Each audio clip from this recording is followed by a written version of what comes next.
Hello, my name is Davin and I'm one of the developers behind the game Avoid. I'll be going through this individual contribution walkthrough and I'll show everything I've done. So when the game starts, you're brought up to this screen.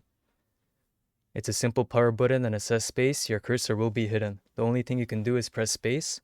The reason why I went for this is because usually when you open up a game, there's a lot of buttons such as like start, options, etc. With this game, I wanted to instantly start the game with as much immersiveness as I could. So it's like you're powering on a PC. I designed it like this to keep it nice and simple while looking clean. Then once you press space, it will change scene to a boot. Now this is not a video, this is actually a script that just prints out text.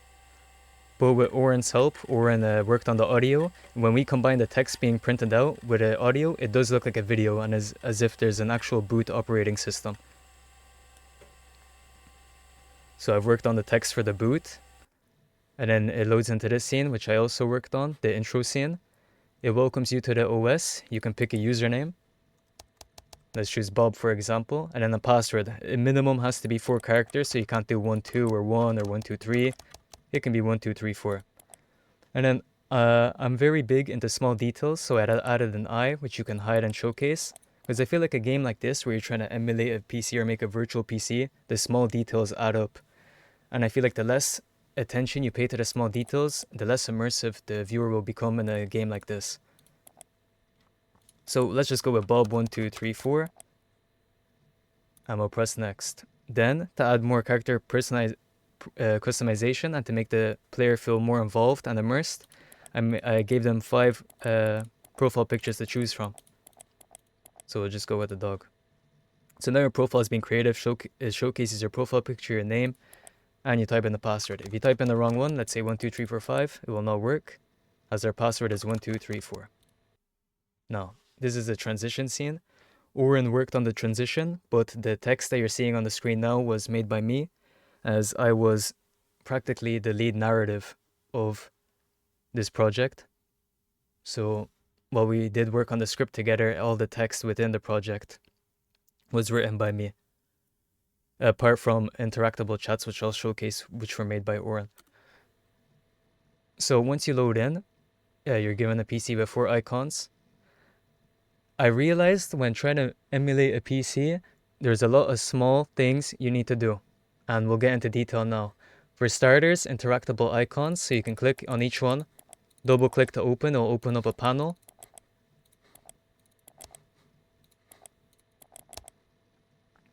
Then you can drag on the home screen to emulate a real PC. There's a notes, you can type in notes. As you can see, it said hello here, because that's because I previously tried to record this and it saves your notes.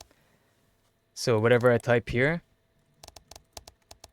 it will save between different scenes.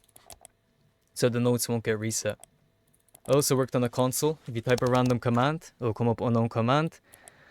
For day 1, this current scene, the console doesn't have much purpose, but in day 2, you will see its purpose. Then Oren actually created this whole chat interface, but all the text you see within the chat was made by me. I also added a picture here, which you can click on, and it will enhance it, similarly to this. So this one picture I worked on, because it has to do with the puzzle for day 1. Now what you just saw there was a script I made where after 80 seconds of this scene being launched, whatever programs you have open instantly close one by one and this folder fades in. This is to get the story progressing so the user doesn't sit around and he's like wondering. And I think 80 seconds is a good enough time for them to look through the pictures and the chats. So I made this appear. Then I made it so a password is required. If you type anything similar to the login, it just won't work. There is a required password. Now, at first, the user might guess. That's my assumption. The person who's playing might guess, which I hope they do. And they'll get it wrong. Then, the tip in the intro did say to look through files. So I'm assuming they'll look through pictures maybe. Maybe one of the descriptions has a clue. Well, unfortunately, it's not here. So they'll go to the chat. And it could be a date for one of the chats. But there is a picture that says to zoom. And once you click on this, it says, know what? 3 years old.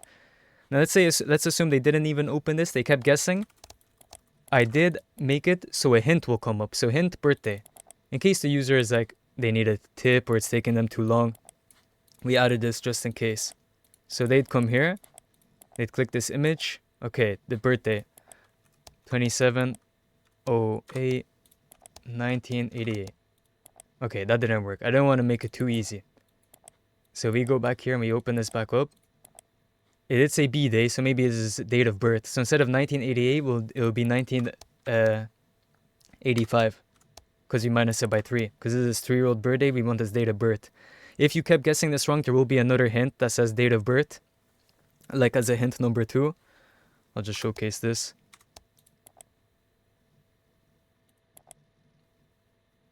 I do give the player multiple attempts to figure it out, because I don't think this puzzle is too complex, but if it is, there is another hint. And if you even go far enough, it's like a little Easter egg. If you keep guessing it wrong, it will just straight up give you the answer. But I hope the puzzle is not that hard where anyone would have to see this. So, once you type this in, I added most of the animations, at least the ones I worked on, were all done through scripting. So I made it so it shakes. The audio you just heard was from Oren. Oren worked on all of the audio in this game, so I will not take credit for this. And then this scene pops up. This is an interactable chat. Oren worked on this, so I'll skim through. Text comes up, you pick. And yes, once this conversation ends, the scene ends. Oren worked on this. But I will discuss what else I worked on, the small details in the day one. As I said, I'm a big sucker for small details. So a problem we had before was I was just thinking of things that players would do. So let's say they had a chat and they could drag it off the screen. And they would drag it so far that you can't bring the chat back. So what I made is these red zones. And when the edge of the game object hits against it, it won't move any further. So what this did is it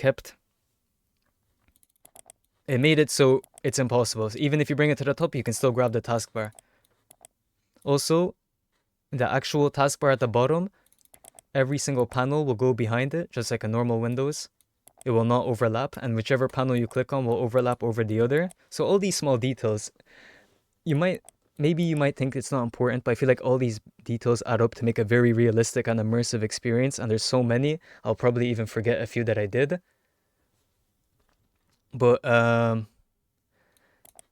yeah, I'm pretty sure that's it for day one, unless I'm missing something. I think we're fine to move on. So after day one ends, there is the Pro 1. It switches back to this. It'll say chapter 1 for... Oh, my apologies. It's Pro 2. So comes up chapter 2, who is question mark. I've written all this. It's like yesterday was weird, so it gives you a summary of what happened on the day before. A mysterious question mark reached out through the PC, claiming they'd contact you again.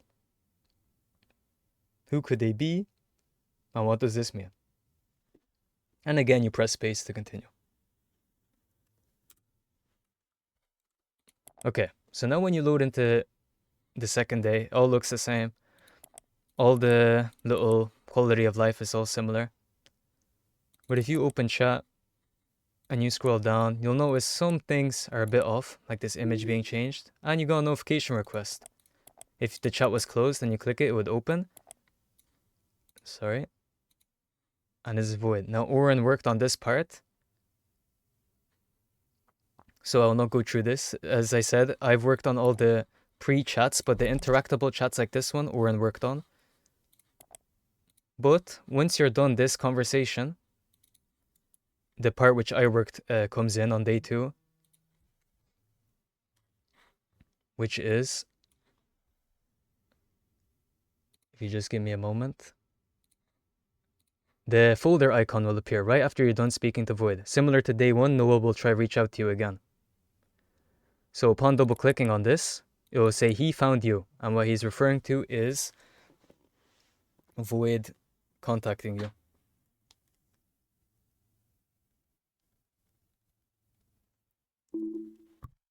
Now this played again, but it wouldn't usually. I'm just demonstrating this. So it says he found you, and this is the beginning of the next puzzle. Now the U is flashing green, and so is the console, so I'm hoping this would indicate the user to open up the console. And again, if you type in a random thing, it will not work. But U is flashing.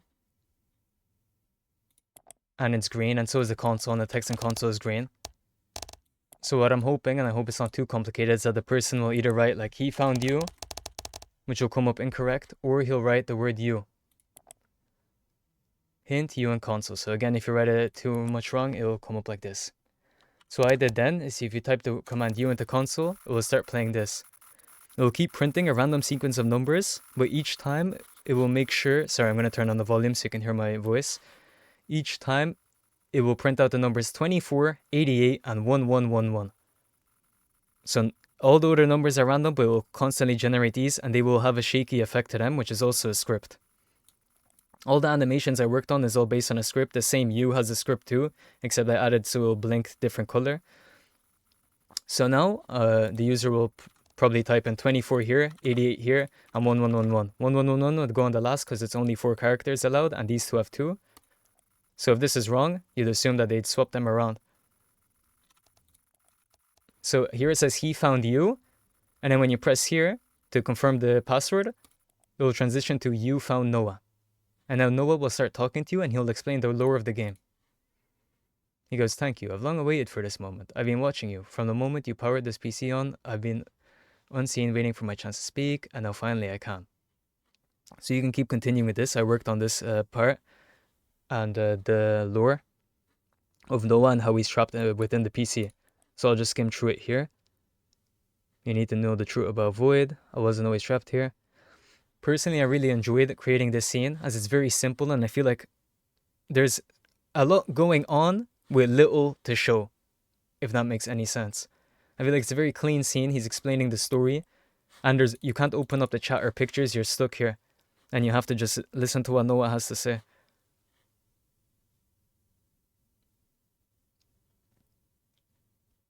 So he's explaining his relationship with Void, how he trusted him, and he goes, "But I was wrong." Here, to add emphasis onto the text and to make the player immersed, I removed it from saying "but I was wrong" at the top, and I moved it to the middle of the screen, and it's surrounded by like darkness, so it's like a void, if that makes sense. He goes, "The moment I let my guard down, the moment I put my faith in him completely." Now see, it's a pause. He might be like, "Why is he not talking more here?" Press continue.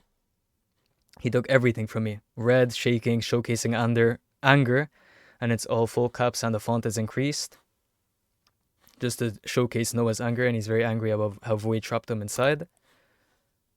"I woke up and I wasn't in my room anymore. I wasn't anywhere, just this digital prison, this empty, endless void." Again, I put void in the middle, and it's surrounded by darkness, just to give emphasis on the word and to express what he's saying. So this will carry on. I won't go through all of it, but I will play just so you can see what my idea was for this puzzle. So he's saying, "I need your help." He goes, "If you want to save me, if you want to end this, there's something you need to do. Go to your notes. Write this down." So he's saying, "Go to your notes." So I'm assuming the player will open it up. And he goes, "Write this down. Don't forget it. Enter the void.exe. This command is your key." You're like, okay. So you can close the notes because it saves, like I previously said. And he goes, "When you're ready, when you truly want to help me, enter the command, enter the void.exe, and be careful. The moment you step in, there's no turning back." And then the scene should fade to black. So chapter 3, Void. Oren worked on chapter 3 and the final, so I won't go too much into detail. But Void does contact you. We will skim through this.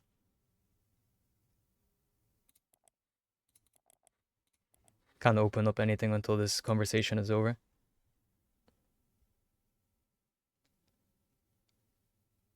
Okay, so now this conversation is over. If I open the notes, the enter the void is still here. You can actually click it, press Control C, go to the console, Control V.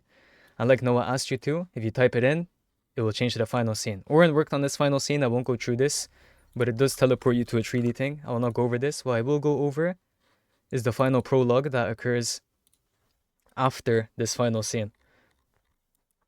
So once you finish with the 3D maze, it will bring you to this prologue, to this ending that I made. So it says chapter 4, but it's not actually, it's the end. And the person who's speaking is like congratulating you. You did it. It's like mocking you. No, it's free. Well, what cost? You're inside now, trapped, just like Noah was. And there's no way out. The PC will shut down soon. Days, months, years will pass. Then one day, someone else will turn it on. Just like you did. And then, to end the game on a final note, I added a countdown, which will start any second now. And once it hits 1, the game will actually quit. And that's it, the game is over. I did this just to make the game feel, again, as immersive as possible from beginning to end. It won't end here, but it will in the actual build. And yeah, another thing I want to say is I made it so the in-game timer goes up 1 minute every 10 seconds. Like I said, there was the red bars outside the game.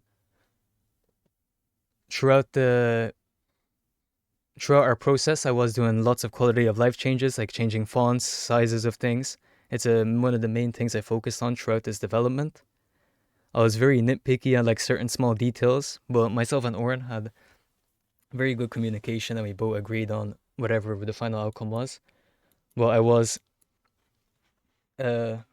a lot of decisions were made by me, and I was in control of the pacing and the small details, such as what text gets displayed where.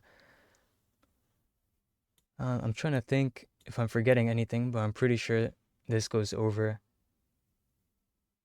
pretty much what I did.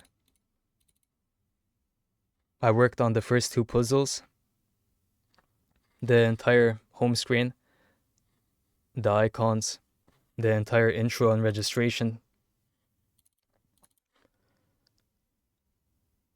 and the text within each transition, and all the text within the chat box, excluding the interactable chats where you pick multiple choice. Oren worked on those. And all the audio within the game I had no participation in making. The shaky text was made through scripts. And yeah, that is the end of my individual contribution walkthrough. And I thank you for watching and being patient and taking your time. Thank you.